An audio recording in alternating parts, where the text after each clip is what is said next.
Olá, boa tarde a todas e a todos. Estamos de volta aqui com Vamos Abraçar a Sexualidade, né? No programa anterior, nós começamos a falar sobre a sexualidade na adolescência e é o que eu pretendo continuar dando andamento a essa temática.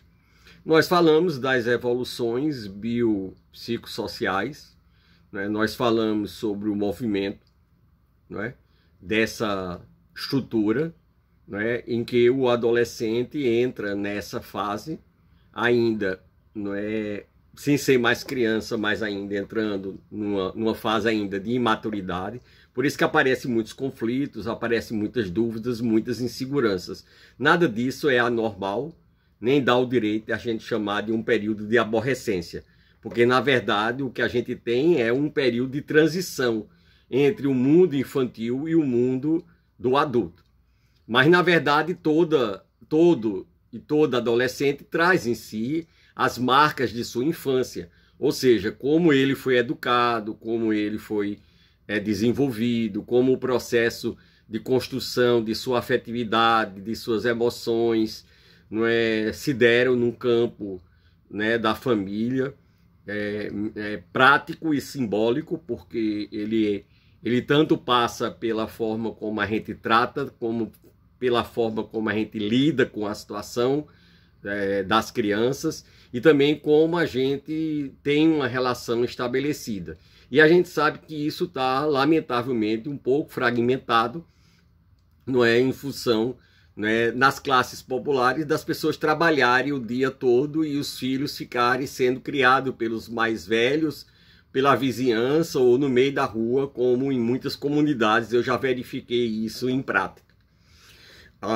Porém, na classe média e alta, em geral, não é, são funcionárias que você tem na sua casa, algumas famílias, dependendo da estrutura financeira de cada lar, de cada família, para que isso vá ocorrendo. E nas classes mais abastadas e ricas, né, eles ficam muito à mercê de cuidadores e cuidadoras, né, sem muita presença. Não é à toa hoje que existe uma reclamação na educação de que os pais estão omissos e ausentes nas escolas e, consequentemente, né, muitos deles passam a responsabilidade para a escola para dar uma educação familiar e uma educação escolar, o que é impossível, né, porque escola é escola, não é instituição, colégio é colégio, lá é o local de aprendizagem, de ensino-aprendizagem. Claro que não vai deixar de se trabalhar as emoções, os sentimentos, as afetividades, a sexualidade, etc. Mas isso cabe à família em primeiro lugar, né, esse trato e lidar com isso, e não transferir essa responsabilidade. É lamentável a sociedade que a gente está vivendo, né, e é evidentemente que as crianças hoje têm cada vez mais acesso à internet, cada vez mais acesso a celulares, a computadores, quando celular a criança deveria vir a ter com 10 anos, quer dizer, já na pré-adolescência, não é? E, consequentemente, a fase de infância é uma fase ainda de desenvolvimento. Tudo isso que acontece nesse momento vai se repercutir na vida do adolescente, né? Como ele constrói em si seus afetos, suas emoções, a sua sexualidade, etc. Então, por exemplo, não é, no caso de uma família muito repressora, muito tolhida, muito castradora na educação da sexualidade de seus filhos, evidentemente que eles vão chegar na escola, não é, sem um preparo e sem um conhecimento. E na pré-adolescência e na adolescência propriamente dita, quando você vai entrando nos grupos, você vai ampliando também sua identidade, a construção do seu movimento identitário, né? Tanto pessoal quanto social, como de gênero.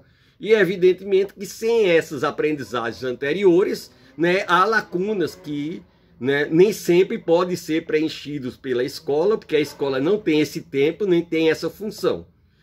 E isso não elimina, não é, atividades voltadas para a área de educação sexual.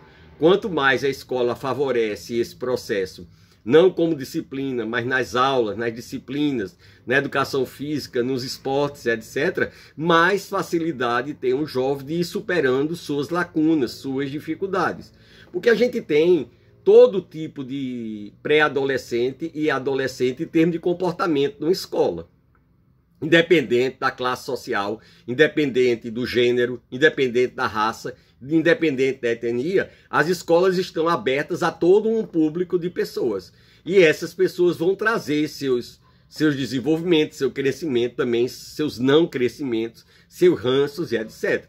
E é evidentemente que se existe já uma certa dificuldade na parte afetiva e emocional, quem dirá na sexualidade, né? No saber lidar com isso e como lidar com isso. Quanto mais reprimido, mais o adolescente se depara com situações de conflitos. Quando ele era criança, a coisa era menos percebida, não é? Porque eram jogos, eram brincadeiras, eram curiosidades. Só que agora na adolescência, não. Você sai daquela fase autoerótica e entra na heteroerótica, e nesse momento que você entra nessa fase, né, se volta para outra pessoa, que é heteroerótica. Não tem nada a ver com heterossexualidade, nem com homoerotismo, não. É no sentido de hétero, voltado para outra pessoa, independente do gênero, da orientação sexual, independente, não é, desses elementos todos que norteiam a vida.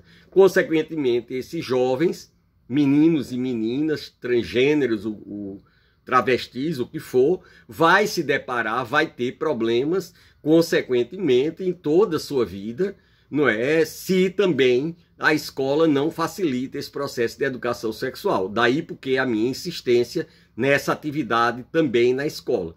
É a oportunidade que tem de se aprender o que não se aprendeu anteriormente.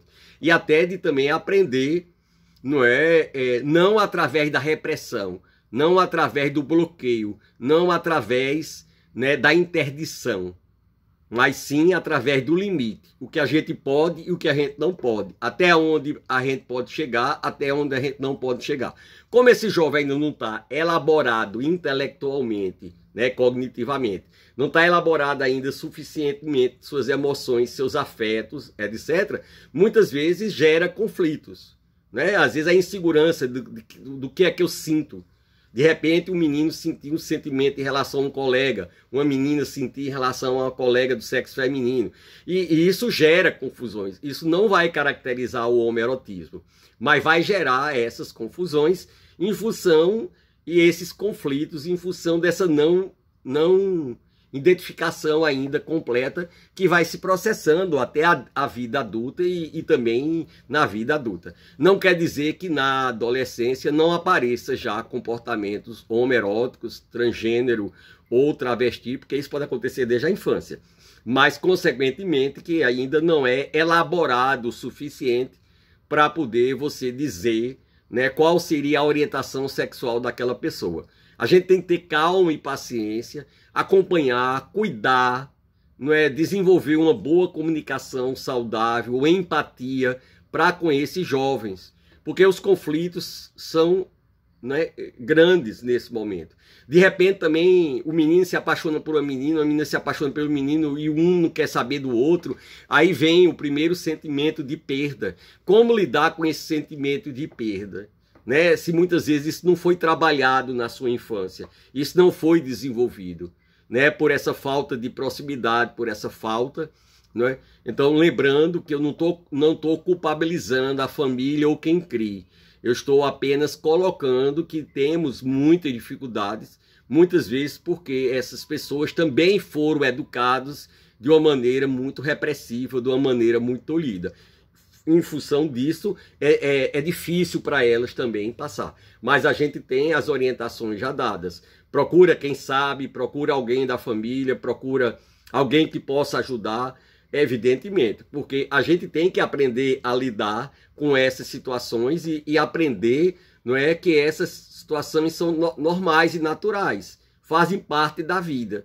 Seja hétero, homo, transgênero, travesti, não importa, né? O que importa é o caráter, é a atitude, é a maneira de eu ser, né, como pessoa na humanidade. Tudo isso já gera, né, conflitos, pelas diferenças das subjetividades de cada um de nós, que ainda vai se somar, né, que quando você tem maior compreensão cognitiva, também a questão cultural, a questão social vai ter um peso muito grande e vai ter uma repercussão na vida. E você ainda está elaborando essa estrutura cognitiva para poder saber lidar. É a mesma coisa de que ninguém sai do ensino fundamental para o ensino médio sem ter passado as etapas. Não é? Porque esse processo cognitivo é crescente. Assim é as emoções, assim é os sentimentos, assim é a sexualidade. Tudo acompanha o ser humano como um todo. É calcado nessa nossa subjetividade. Bom, é amplo o assunto, então continuaremos na próxima semana, né, com essa discussão sobre a sexualidade na adolescência. Beijos a todas e a todos e até a próxima semana.